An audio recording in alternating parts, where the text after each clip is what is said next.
What's up, guys? Dave here at the Scattered Chaos podcast room. Got a special guest today. A very dear friend of mine I've known many years. A professional in all its mighty ways. Santos Moncada. Welcome. Well, I was about to say, who you talking about? Well, thank you. Yeah, man, listen, we've known each other for many years now. Yeah, decades. Decades. Yeah. And we've obviously lost connection while you were gone in other shops, but we rekindled a couple years back, and we're here now together to do this podcast. So welcome again. Cool, man. Well, thank you for the invite. Of course. It's my first time doing something like this, so, Yeah, if you want to make this comfortable, you can do whatever you want. As long as you're comfortable. Yeah. So we're just going to go right into it. And, Okay. For those that don't know, Santos is a professional tattoo artist here in the Bay Area, currently at Triple R, but that will be changing in a bit. Did you figure out the new name of it? Pacifica One Tattoo. Wow, cool. Pacifica One. So as you may or may not know, Pacifica One Tattoo is in Pacifica, California, right by the beach, which is really cool. And if you get time to come to the Bay Area, definitely go check out Santos. And I know that Troy Harless, who was the original owner, will be at the shop for another year, right? Going off and on? Yeah. He'll still be around. And God willing, still Triple R, God willing, January 1st, 2024, it'll convert over to Pacifica One Tattoo. That's so crazy. It's something that, it's been in the works, something, Troy and I, we've worked together a long time, and we lost track for a while too. We came full circle again, got the band back together again, and, he was able to open up a second location up in Jamestown. Yep. And now, man, I'm going to have the blessing of, taking the torch and renaming it and turning it into mine, which I'm really excited about. I know. It's a long time coming, and that's why you're here. I wanted to kind of introduce you to the world and talk about your story. So where did you grow up? Born and raised in San Francisco, 415 Frisco, baby. Yeah, we do call it Frisco. Yeah, we do call it. If you're born there, you can call it. Yeah. How did you get into? Let's go back a little bit. Okay. So you grew up in San Francisco. What high school did you go to? I went to McAteer High School. Didn't graduate from there. Graduated from Independence High, which at that time was started. It was like a continuation high school. Yeah. It was out of Balboa, and then midway through, they transferred over to like 44th Avenue. So I was able to get my diploma, my high school diploma. Nice. But it was like a continuation school. Okay. I started. I became a father at the age of 17. So, things in my life kind of changed. So I couldn't really be at a school all day. So this continuation school was something I could go to one day out of the week, and still get my high school diploma. So That's crazy. And I've met your daughter and your son, both beautiful kids. Beautiful family. Thank you. I know you've had a rough life. Whether you want to call it choices or not, I don't really know. I know a little bit of the story, and I would like, if you're willing to talk about kind of what you went through to get to where you are today. Well, I mean, a rough story. I mean, the things I've gone through kind of made me, the person I am today. So all my experiences, I think I'm one that believes, man, everybody has a rough childhood, you know what I'm saying? Because I can't tell you mine was any different than yours. Sure. We all go through our lows and our highs and everything. But yeah, man, born and raised San Francisco, the youngest of 5 brothers. My 4 older brothers have their own father, and I've got my own father. We grew up in the Bayview Hunters Point, which was pretty tough. Yeah. At the time when we moved in there, we were the only non-black family. And then, so it was hard at first until the neighborhood kind of got used to me, and I went from getting into fights, getting jumped, to being part of the crew and running around Bayview Hunters Point, the boys club, the gym. Yep. And it was actually, looking back, it was fun. It was fun because comparing it to nowadays, the kids nowadays, they don't go out, man. No. I remember being out from the moment I woke up, running around. And I don't know if you're familiar with Bayview Hunters Point. I know a little bit. It's beautiful, man. The hills that we've got, the bay. We'd go crabbing, get into a lot of trouble, little, Yeah. just, little bad kid shit, you Yeah, know. of course. But, you know, it was very fun. I remember it was very fun, but did get into a lot of trouble. Yeah. And after high school, when you finished high school, obviously you were a father at the time. Did you have aspirations to do something? Was there a calling that you really wanted to get into? So I got my first tattoo at the age of 15, which is Which one? the eagle right here. It's Okay. the eagle that is on the Mexican flag. Okay. I'm born and raised here in San Francisco, so I'm American born, Mexican roots, right? Yeah. So, raised, I, appreciate and love my Mexican roots. So this was something I got at a very early age. Yeah. And that was my very first tattoo. I got it done, in the street. A friend of mine's compadre, godfather to my oldest daughter, Lucia. Okay. And it was with a homemade machine. And that's when I fell in love with body art. I've always loved art. Okay. But the moment I got my first tattoo, I was hooked. So were you always drawing as a kid? Always. Yeah. Yeah. What was your inspiration? Actually, like I said, I'm the youngest of 5 brothers. Yeah. So there's Nick, Raymond, Rick, and Jose. So the Rick is an amazing artist. Okay. We don't, get together as much as we used to. So I don't know if he's still practicing it. But Okay. when I was a kid, he was very good at drawing, and he wasn't the easiest person to get along with.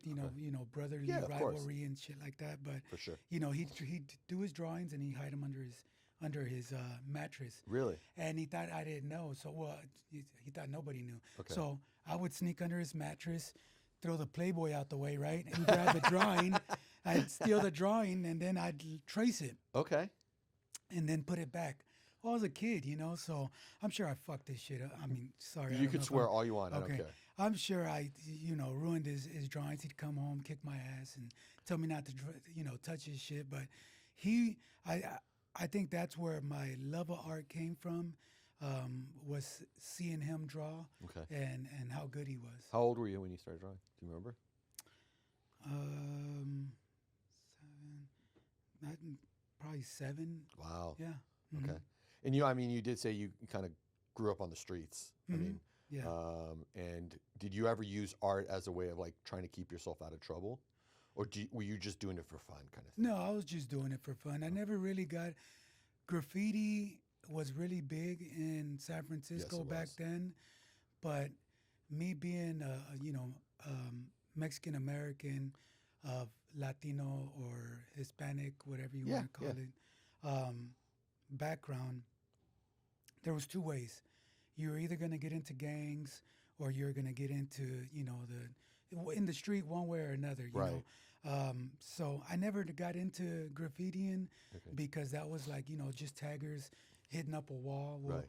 that really wasn't me. And I didn't get into gangs, thank God. My older family members, male family members, didn't let me. That's great. They were all into the streets. Okay. In the gang. I was in the streets, but I was doing other things, getting in trouble. Getting in trouble. They were, and I'd come, I'd want it because I looked up to them. I Of didn't have course. a father figure or nothing. So Yeah. my older brothers and my older cousins, I was like, Yeah, what about me? yeah, and then they would see me and then they'd kick me in the ass and be like, get the fuck out of here. Yeah, they really protected you. Good thing. Of course. Good thing. At the time, I was like, fuck you, man. Why do you treat me like that? But, it was actually good that they did that because, it could have, my life now could have been A lot worse. a lot different. Yeah, a lot different. Yeah. Mhm. So after high school, raising the kid, you get your first tattoo on your arm. What happens next? Nothing. So I've always had the love of art, but in my family, it was never really encouraged. It was almost like, get yourself a real job. Yeah. Body art's come a long way A lot different. in the way things, people accept it, the way people see you. for sure. I saw the difference. So when I was, it wasn't something that was acceptable. It was something like you got it, like older generation Sure. family members Yeah. talking to me like, "You're a good kid. You've got a family now. Get a real get job. a real job. With So benefits and all that. and it sucks because I think if I would have been supported way back then, where would I be now? You Yeah. know, because I started late. I started tattooing late. Like I've tattooed Right. on and off and homemade machines, Sure. but I'm speaking of actually taking that leap of faith, Yeah. jumping in, Sure. and just not looking back. I started late. Yeah. And, I thank my wife for that. Karina really, my wife, Karina. Yeah. She's the one that really told me. She was all like, look, it's something you love. Yeah. I know you can do it. And everybody that knew me, even, a lifetime ago, I was in local 12 floor layers union Yeah, that's because right. I was getting a real job. That was right? that was your job. Yeah. Yeah. And it was a great job. Yeah. But even the mechanic, we call him mechanic, the journeyman, Okay. even the mechanics then when I was doing my apprenticeship through local 12, even they were like, Santos, what are you doing, bro? Like, you should be tattooing, Right. like here I was engraving everybody's tools with an engraver. Oh shit. And, as an apprentice, I'm supposed to be, doing all the shit work and, Right. and all the grunt work. And I've got these journeymen, job runners giving me an engraving tool and, I'm kicking it, you know what I'm saying? And engraving everybody's tools. Yeah. And they're like, dude, this is like, you can do flooring. Right. You're good at it, but bro, you got a tattoo. So how long were you in the union? I was in local 12 on and off about 5 years. Okay. And how old were you when you were doing that? You know what, man? I don't remember. Yeah, I don't even remember. The reason is because in between that is when I had my, my vacation that I, Your that- vacation. yeah, I like how my 2-year yeah, retreat. you know my what's 2-year retreat. You know what's funny?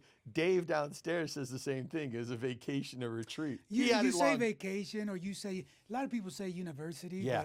but 2 years wasn't quite, university. If it's 4 years or up, then you Then you can say it. Yeah. So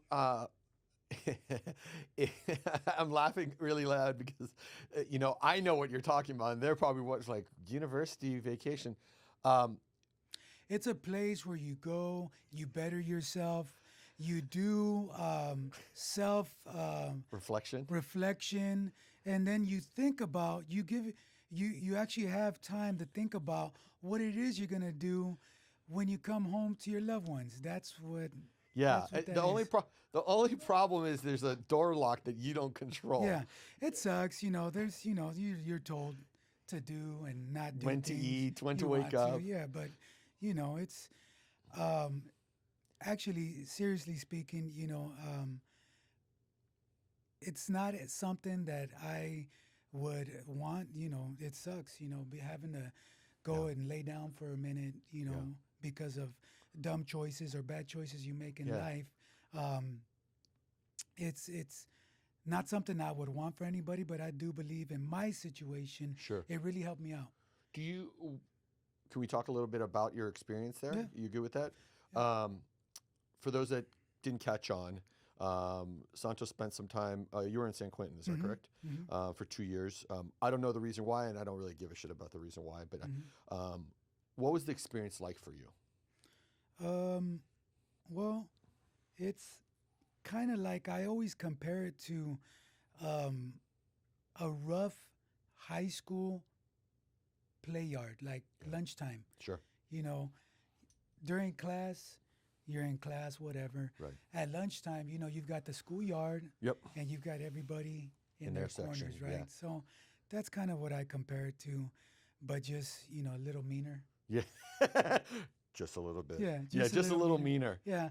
People get stabby and stuff. Yeah. That's not good. They get, they get shanky a little bit here and there. It's like, just man, kinda, hey, it's listen. not that serious. I mean, come on, guys. Calm down. It's a TV, it's a TV show. Yeah, it's exactly what you saw. yeah. But Did you go ahead? You were gonna say something. I'm sorry. one thing,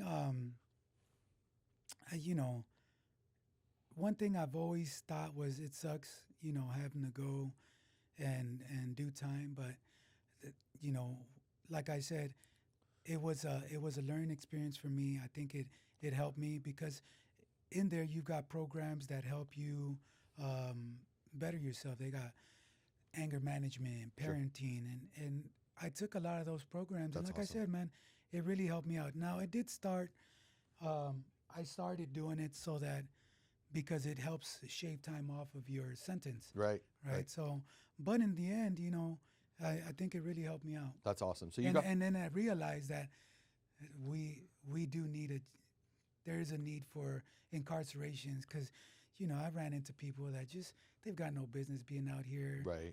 with regular people, Yeah. Yeah. I mean, I can't imagine being there for 1 minute. So for 2 years of your life, especially when you have a family, you're away from them. That was hard. That must have been super hard. That was hard. But I guess you could say that it happened at the time it needed to happen, and it was there for you to realize the importance of life. I'm very spiritual. I think shit happens for a reason, and everything and anything that's happened to me in my life, it's always looking back, reflecting. I've always thought could have been worse. Sure. But it's gotten to me where I'm at today. Yeah, for sure. Yeah, 100%. And I love myself. I couldn't see my life being any different. For sure. I mean, there's things that, of course, I would love to change. But I'm working with what I got, baby. Yeah, and you're killing it. You're killing it, kid. So you get out, and then what year did you start tattooing? Do you remember? So when I came out, I came home 2012. Okay.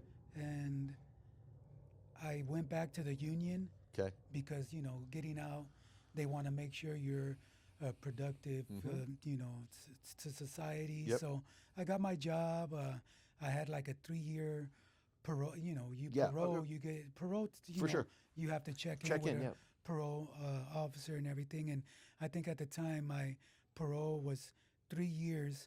But I mean, I came home. I got a job, checked in, and I was able to finish parole early. Actually, I think it was a year and 3 months. Wow. And I was off parole. That's great. Yeah. My parole officer, she was great. I don't remember her name, but she was like, it's a waste of time. I don't need to come and check on you. Yeah. She did her surprise visits and trying to catch me, trying to trip me up. Of course. Because that's her job. Right. People they deal with, you understand. For sure. You understand. I 100% understand. So after a year and 3 months, man, I don't know what she did, but I was done.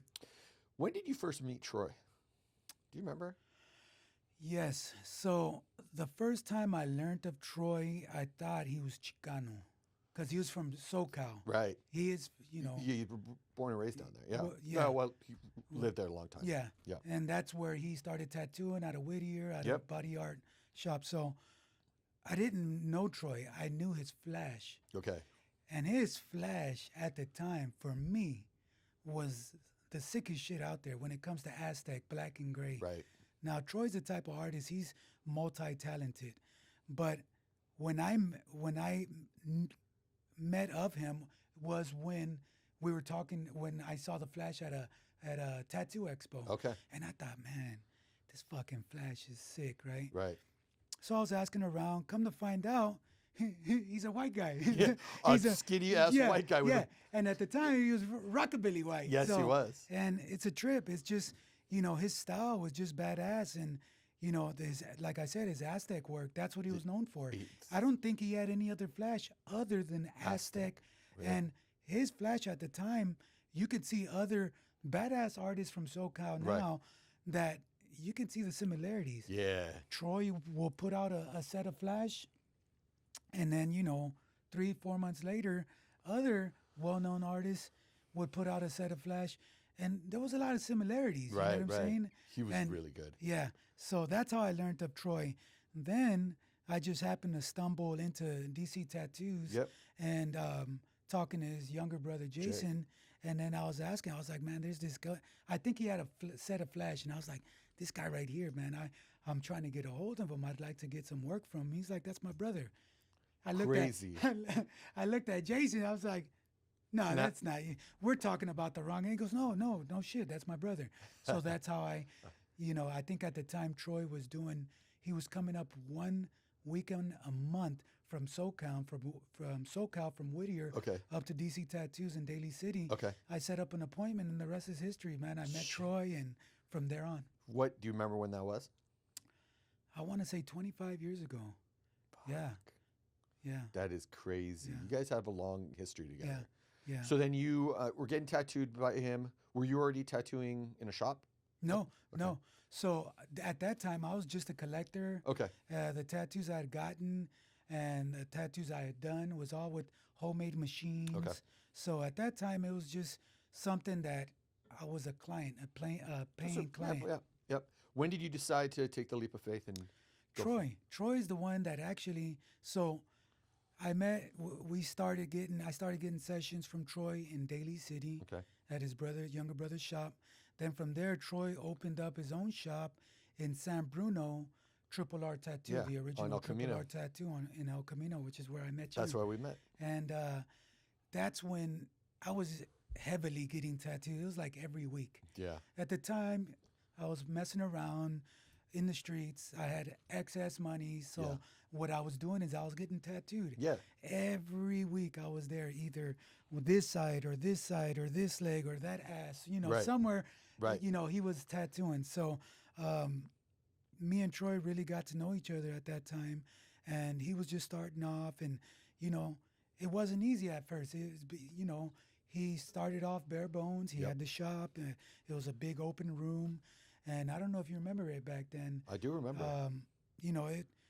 Sometimes we'd be kicking back watching movies, then we'd do a session until people would walk in. Yep. And I remember Troy telling me once, he was all like, "Santos, man," he goes, because we talked. He saw Yeah. my artwork. Yeah.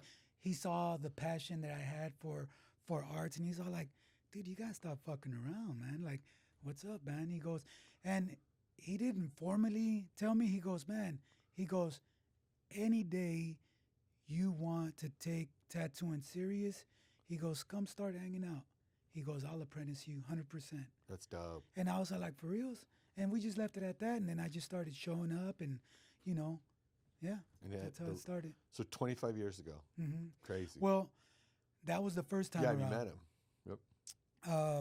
Then Yeah. I When ki- did you start apprenticing? Then it was shortly after that, but then I fell off. As far as years, I'm fuzzy. Okay. I just don't remember Everything. exact Yeah, years. yeah, for sure. Old age is, Stop it. Yeah. So I started my apprenticeship then. Then I took a break. I still wilding out and doing the street thing. And, Yep. You went on my vacation. Then I came back, continued my apprenticeship with him. And then I think I stopped again. I think money was a Yeah, situation. sure. I didn't want to get in trouble again. Right. Yeah, that's what it was. So I came home. I didn't want to do the same things I was doing Right. because I had just been pulled away from my family for 2 years, Right. and I didn't want to go through that again. Sure. So I didn't have the luxury of apprenticing at a shop because really you make no money. Yeah. You're at a shop full time, 5 days a week, Right. and 8 hours a day, and it's a free apprenticeship until you start tattooing. So I got back into the union. Okay. I got back into the union. I started working flooring again. I think stacked up some money, and that's when my wife, she's the one, like I said, she was all like, "Well, let's just save, let's budget, and let's make it happen." That was awesome. But the second time, I went back, and I think Troy was like on some mountain horse trail Okay. trip, so I just happened to stop by after work, still working flooring. Yeah. I stopped by DC Tattoos to talk to his brother, and then Jason, I told him, I was like, "Hey, what's up, man?" Or no, I had spoken to mutual friends of mine that were Jason's clients. Okay. Jason reached out to me, and he was all like, "Hey, I want to come. Why don't you come to the shop? I want to talk to you." I showed up, and he's all like, "Hey, so and so said you're thinking about getting back into tattooing." I was like, "Yeah, I was thinking about it. I still have my stuff over at Triple R Tattoo in San Bruno."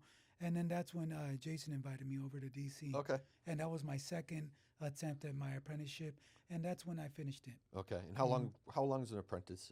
Well, normally it's a year and a half, but because I had already started, I fast-tracked. Okay. And I started tattooing, a lot faster than the normal time Got it. of an apprenticeship. Mhm. That's awesome. Yeah. DC Tattoo obviously is in Daly City. Jay Harless is the owner. They're right by the In-N-Out if anybody wants to get some tattoo work. So you spent how long there? Do you remember? 6 years. 6 years. Yeah. And then decided to make a change. Yeah. Yeah. So, I mean, you live and learn everywhere For sure. and from everybody, right? Yep. So then sometimes in life, you get to a point where it's time to make a change and see what else is out there for you. Right. And that was the situation then. I learned a lot there. Yeah. I appreciate everything, that I learned Sure. from everyone there. And it was just time for me to move on and just try to, what I'm trying to do now, try to branch out on myself. Sure. Sometimes in order to do that, you got to get a little uncomfortable. Yeah. Yeah. And I remember, if I remember right, after you left DC Tattoo, you kind of went on your own in a little... Mobile. You went mobile, that's right. Yes, dude. I went Tell me how mobile. that was. Okay, so this is, I was doing it mobile. Okay. But don't quote me because I ain't said shit. Easy. All right. So, yeah, I did it mobile. It sucked. Did. It sounded like a good idea. And I had a little S10 at the time, and I was like, it'd be fucking perfect, man. I'd throw my machine, all my equipment in there. Well, I learned real quick that, once you are set in your ways in something, you're not going to settle Right. for not having what you need. Right. And I needed everything, you know what I'm saying? Yeah. And, the crap that I had to lug around, little Pain by in the little, ass. just started becoming more and more. Sure. Sometimes parking, I had to park far away for whatever reason. Sometimes I had to go multiple, stairs, levels. Yep. So it was cool. I learned a lot then, Yep. but it got old quick. Okay. And then that's when I kind of, reflected again, and I'm like, all right, so this isn't going to work out. And that's when I reached out to my tattoo community, and I just sent a group text, I think it was, or was it through social media, Okay. Messenger or something. And it was so cool, man, that right away I got responses from all the people that I look up to, people that I admire in the tattoo community in this immediate area. Right. And everybody offered advice and support, and they were like, fuck yeah, man, I'll work with you in a heartbeat. That's dope. And it was cool, That's a man. good feeling, Yeah, huh? it was cool. Got like a rite of passage at that Yeah. point. So the only one that didn't respond, I think, was Troy. And I was like, Shocker. yeah, the fuck? What the Right? hell? Well, it turns out he was out in the mountains again. Yeah, it turns out he was out in the mountains. And I remember he calls me. I answer my phone. I see Troy Arliss. I'm like, oh, now he's calling me. He was- Motherfucker. Yeah. And he calls, he's like, Santos. Hey, Santos. I'm like, yeah, what's up, brother? How you doing? Long time no talk. He's all like, hey, real quick, are you tattooing anywhere? I'm like, no, not yet, man. I'm just, and I'm starting to tell him. He goes, okay, cuts me off. He's, come to the shop. Casey and I, let's sit down and talk. And then I went to the shop, I think a day later, and there you go, There you man. go. It's been 3.5 years. Shit. It's Yeah. been a good run. Yeah. Man, I from the day I met you, I mean, I will say this, when I met you the first time, I was just starting to be a cop. Mm-hmm. And I remember that I didn't understand that I looked at your tattoos and I thought one way, that here's a thug, Mm-hmm. here's a guy who is probably going to be rude, and you were the first person, before I actually was a cop, I was a reserve, didn't really experience anything, but you were the first person that after the minute you started talking, you changed every view I had about what I had in my head as I'm going to say it, as a white boy. Mm-hmm. As a white boy, you see, and I was just starting to get tattoos. I wasn't anywhere near what I have now. Mm-hmm. So I didn't understand it as much like I know now. But I remember we were talking, and we were just fucking laughing. Because Troy's, if you don't know Troy, he's one you funny gotta motherfucker. get Troy on this show. Oh, I man. told him That's yesterday. What you gotta do. No, I told him, and he's going to do it with me. Yeah. Okay. Good. I mean, if you don't know who Troy is one of the funniest motherfuckers, but it's a weird funny. I mean, like, he's watching like stuff about Bigfoot, like believing in all this shit, and he's like, and he tells stories that are like, he'll start a story and you're like, oh, is he telling us the truth, or and then he's 100% false. false. Yeah. Every story he's And ever everybody's there is like, oh mesmerized. my God. I know, they feel bad for oh him. my God. And then he just starts, Yeah. and then you're like, You're like, what the fuck? So I remember we had all these conversations and joking times. But yeah, I mean, back to it, you did change my perspective. Well, remember when I first met you, I just come home. That's right. So I think I was at the time, well, when I came home, I know, you got a lot of testosterone, right? Right, you had to. Because you force yourself to have that persona, that For sure. facade of Don't fuck with me, yeah. right? And it takes a little bit of time for you to kind of, you know what I'm saying? You were yoked out too. Kind of get that, flush it out. Yeah. Because it's a defense mechanism, For sure. right? For sure. And you work out. Yeah. That's another one. Yeah. That's another. Look, I just did a fucking 1,200 push-ups, so don't fuck with me. I'll fuck you up. Right. And that's kind of what you're portraying. Right.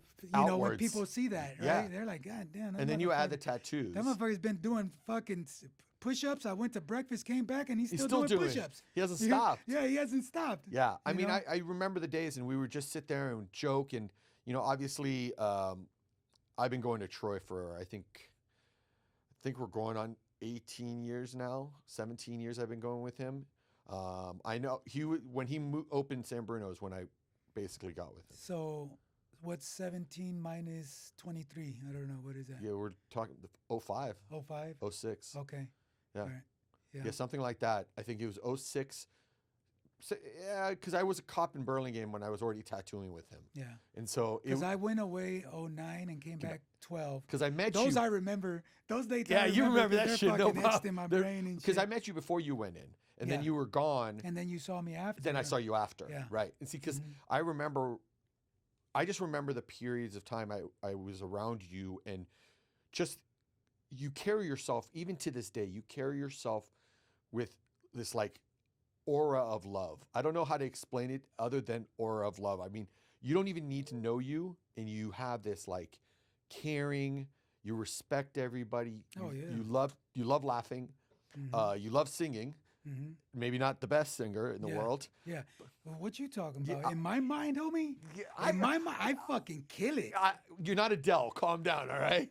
Fuck. But, it's really exciting to see the transition from where you were to where, when you came to Triple R in Pacifica. And I remember you walking in, and I remember you starting there, and it brought back that old school vibe that you and Troy worked so well together. Yeah.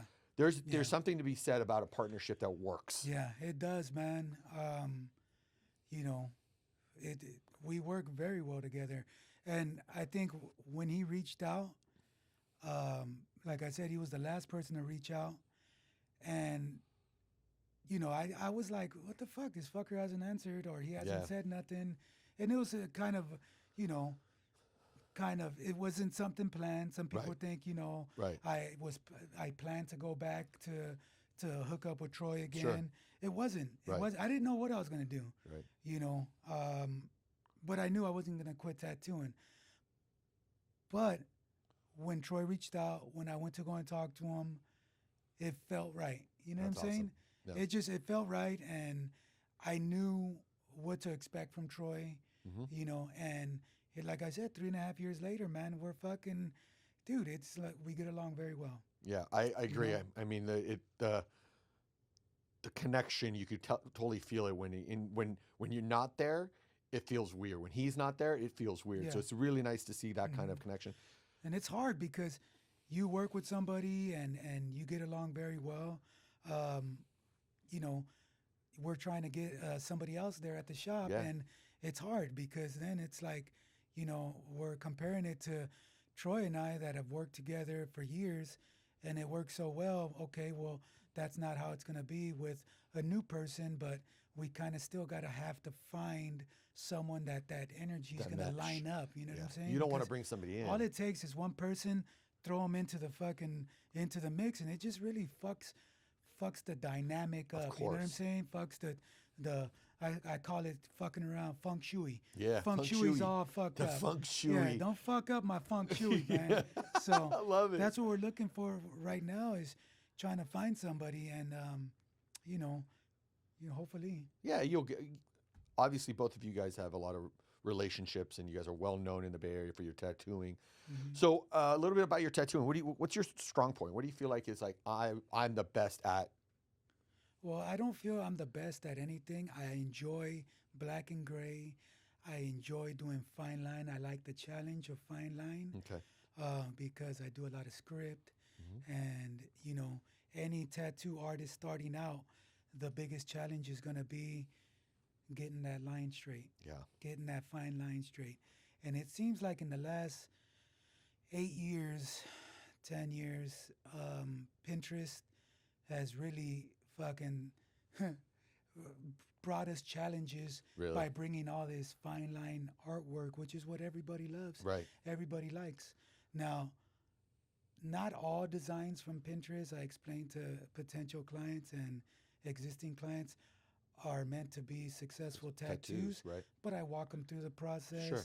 I explain to them what's going to hold, what's not going to hold. And at the end, hope that they make the right decision. Of course. And if they don't, then, with all due respect, I'm not the artist for you Right. to do that. And I think that some people have to understand that. Mhm. That, not every tattoo artist is the right tattoo artist, right? Mhm. Like for me, Troy, when I first got my first tattoo, it was by, God, what was his name? He was in San Mateo. He was where, what's his name is now? Daniel. The shop, his name was Bill. Okay. Wild Bill was his name. Oh, wow. And he was there from when my first tattoo was 1998.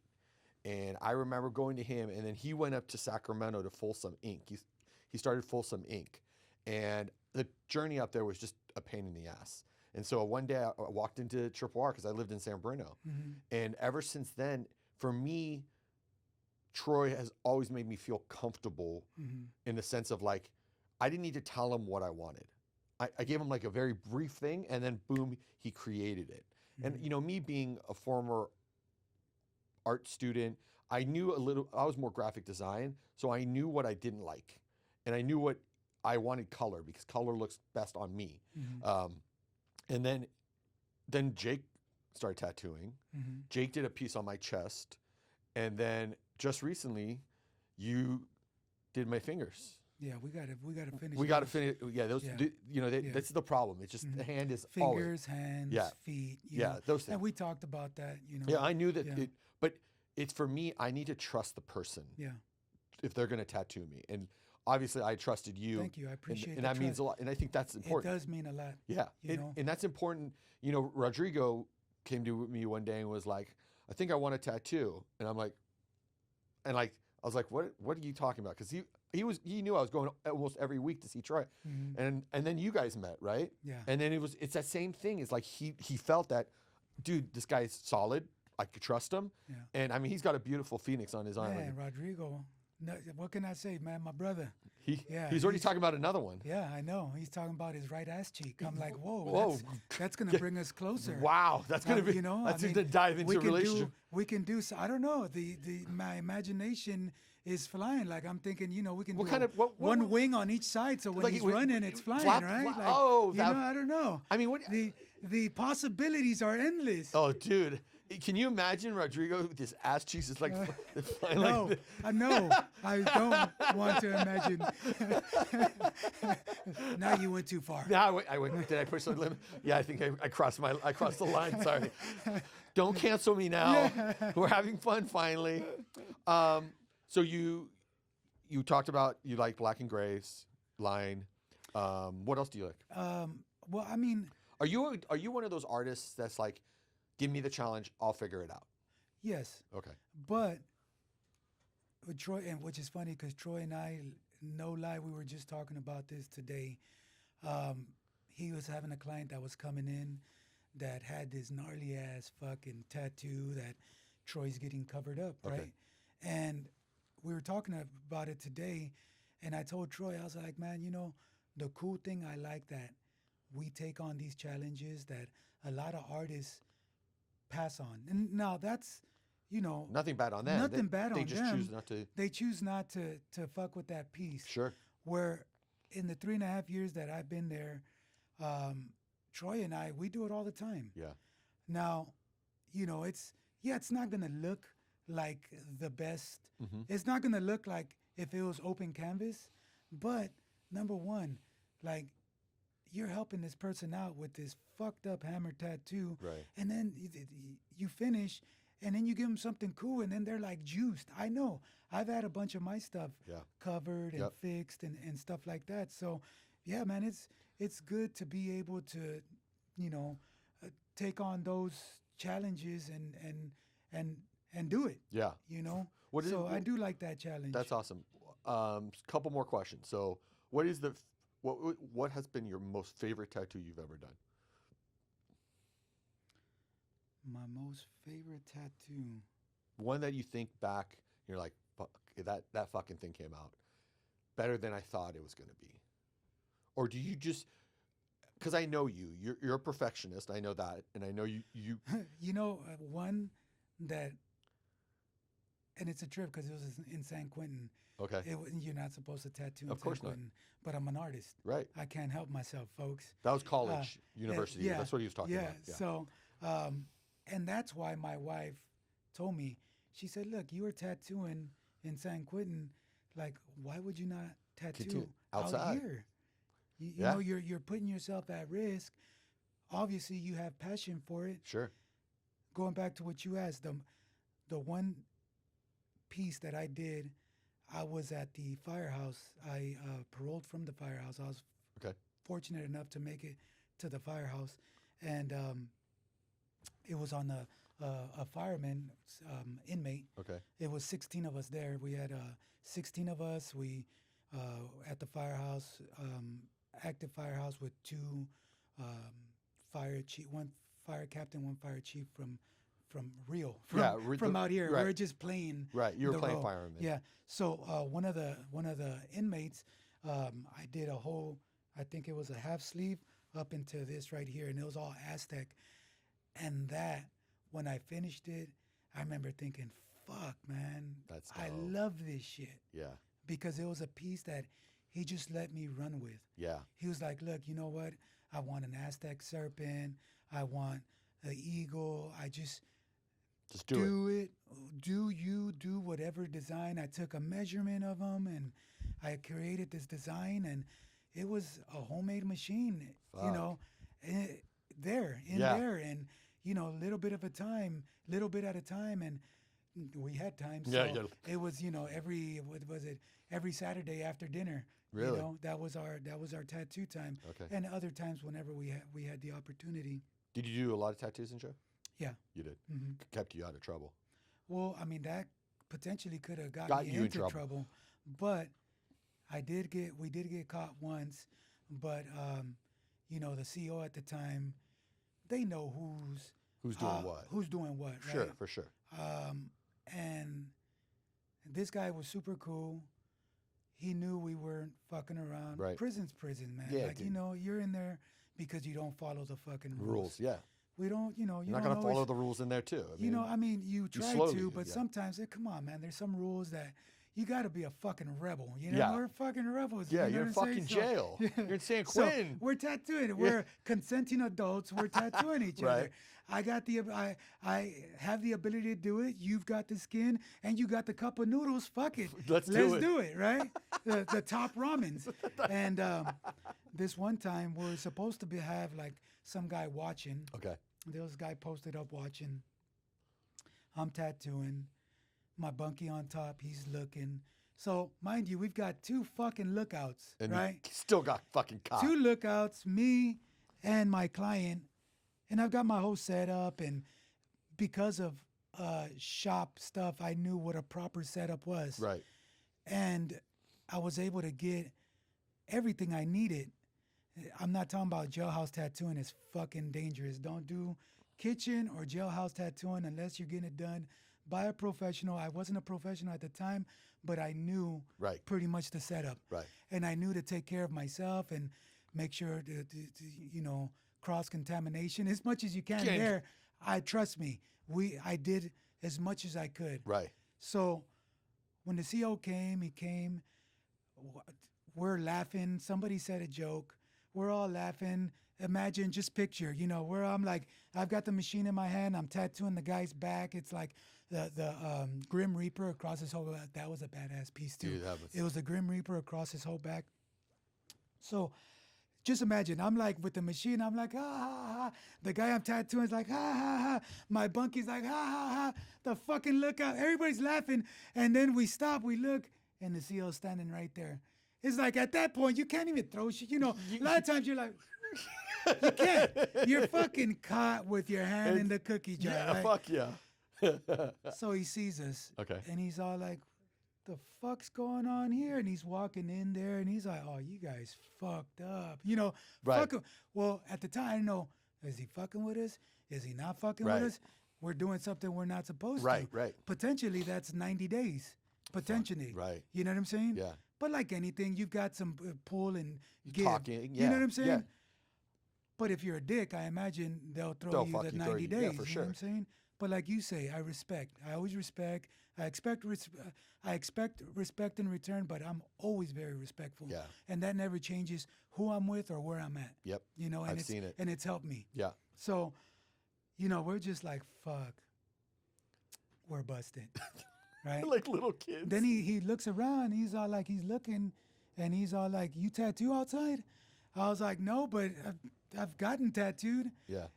Plus, I wasn't gonna sit there and talk to the popo, Right. in You front can't of rat- everybody. you can't know what I'm rat saying? yourself out. No, people are looking. Snitches You know what I'm get saying? ditched. Yeah. Stitches. So I'm like, nah, man. I'm just collector. Trying to stay cool. But like I said, they know who's who, right? Right. For sure. They know who's fucking around, and I've never been a dick. Right. I've always do your program. Yeah. So he's looking around, and obviously he's caught many people, Right. Tattooing, and he saw all the safety and health and precautions that we took. And I remember him even saying something. He's like, all right, cool. Well, he goes, you guys owe me one. We're like, whoa. Like the guy I was tattooing, like I'm a short timer. The guy I was tattooing, It's a long he time. was there for a long time. Right. And you say those things, that's like a slippery slope. What do Right. you mean I owe you one? No, hold on. No, give me the consequences and Right, I'll let- take it like a man. Right. But nothing ever came out of it. Yeah. At least not with me or anybody I heard of. That's cool. Yeah. So, look, if we don't mind, I know I don't want to go too deep into it, but what does it take to tattoo in jail? I mean, you don't have tools, you don't No. have ink, so you have to make everything. So, one thing you realize, life's a trip, man. You're out here, you take shit for granted. Fuck yeah. I mean, you have unnecessary shit you don't really need. But when you're put into Like a the Cadillac that's situation, in my garage. yeah, like my Cadillac, Your my Cadillac, future your Cadillac, future yeah. Cadillac. Yeah, that's right. You're put into a situation. The human being is such a fucking resourceful being. Yeah. You know what I'm saying? I remember being in there months after being there. You don't have shit. Yeah. You find a paper. I remember one time I found a paper clip on my way back to the fucking cell and picking up this paper clip and thinking, fuck, this paper clip, I can use it for fucking 15 different things. You know what I'm saying? Right. So you start imagining. so when you're in jail, man, you get very creative. Okay. The moment people knew in there that I knew I could tattoo, Yeah. fuck. I had 3 machines. I had people offering me ink. I had people because people have been there. I mean, when I was there at the time, the majority of people I got along with very well were people that were there at least 10 years The old and timers. still had Yeah. a long time to go.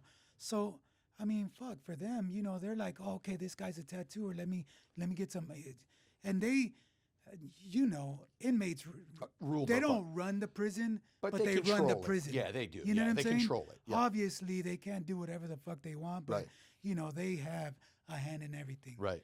And immediately, man, I had 3 machines. I had the ink. I want to say it was baby oil burned into soot and then mixed with some sort of soap. I fucking genius. Genius shit. Yeah, And it worked. And it works. The needles were, I think, one of them was a guitar string, which is OG. Okay. But I remember one guy was actually getting them from push brooms.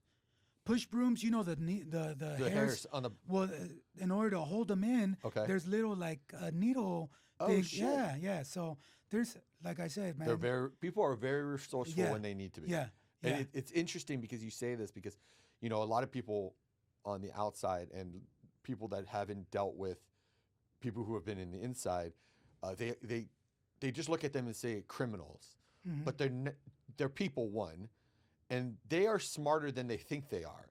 They just didn't realize how smart they were. And I bet when you're stuck in fucking jail for however long, you start to realize, one, you don't want to be doing time. Mhm. Two, fuck, I'm smarter, so now let me actually use the skills that I know I have. And so this kind of story is very much that exactly. And the thing is, you know, you fuck up, I fuck up. We all fuck up. You know, I fuck up daily. my excuse for it is, you know, my environment. Yeah. Where I grew up. Yep. And not to like say it's an excuse, but for me, success was the dope dealer at the corner. That's what it's true. I was in the projects. But you're being honest. I was in Hunters Point. We moved in Harbor Road, which is notorious. Notorious. And then from there we moved to Northridge, which is literally one block away. Yep. So who did you see? Who were your idols? Yeah. My idols was the D-boy in the corner with the car, with the jewelry, Yep. with the girls, with the money, Yep. with the people kissing his ass, and just like a rock star. Yeah. You know what I'm saying? So, you know, and it's just an excuse, I know. It's not. I don't think it's. But if I would have applied the same energy, time that I did in something that was not illegal, doing what I did that was legal when I was in the streets, I think I would have been good by now. Yeah. You know what I'm saying? But like you said, I was able to learn what I did was wrong, but how I did it and how it made me different from others, because in those things that I was doing that was illegal and was wrong, I was doing it good at the time. Right. And it took me a certain distance, right? So it's something you learn, man. Yeah, It's something you learn. But I think as we get older, I don't think talking about where you came from is an excuse on why you did what you did. I think that was just the environment you saw. You didn't know better. And now when hindsight 2020, obviously you wouldn't have done what you've done. Yeah. But Hindsight's always 2020. But you wouldn't be right here today saying that you have your own barbershop as of January 1st. Tattoo shop. Tattoo shop. Yeah. I don't know. I Maybe. say barbershop? Maybe Oh, my barbershop. bad. What's up? We talking about something so or what? Whoa, damn, already? Jeez. Look at me getting lost. But I mean, to say that after all the shit you went through, all the goods and bads, January 1, you're going to have your own tattoo parlor. I wouldn't change it for anything, man. Of course, I would love to be further in my goals than I am, but better late than never. Fuck yeah. You know, and I'm working with what I got, and you're happy. I'm pushing. You're happy. I'm pushing. You know, there's always a saying I've always heard since I was a kid, you know, push, pull, you know, hustle and grind. You know what I'm saying? Can't stop, won't stop. And it's just that mentality, you know, just keep pushing. Not in a pushing way. Yeah, not in a bad way, but I mean, like push. Yeah. Like shit gets hard, you fucking push. Just keep pull. Do what you need to do. Yeah, get and I tell done. my kids that all the time, man. Things aren't always gonna be easy, but you know, stop, walk away, come back, look at it another angle. Yep. Pull that motherfucker. Maybe pulling is better than pushing. Sure. I don't know. Yeah. I mean, You know? I got to tell you this, Santos, and to wrap this up, I mean, I've met a lot of people in my life, but you and Troy really hold a dear place. And because Man, you guys, we got to bring Troy. And could you sit 3 people we in can this sit 3 motherfucker people. or what, man? Can you imagine? We're gonna that'd do be it. cool, man. Yeah, I told him. He said he's gonna set up. But real talk, man. You've always been respectful. I respect you. I respect your art, Your family is Thank you, man. beautiful. Appreciate You're it. part of our Appreciate family it. now. Yeah. And Yes. so we're really excited for you, You to. guys are awesome. You, Thank you. your whole team, man. Everybody's great, man. And thank you for letting me come in, man. And Thanks for telling your story. Yeah. I think it's important for people to hear different stories, to learn from different Yeah. stories. So Mhm. thanks again, man. I appreciate Cool. it. Thanks, everybody. This is Dave here at the Scattered Chaos podcast. We'll be back next week with another guest. Thanks for watching. Follow us, please.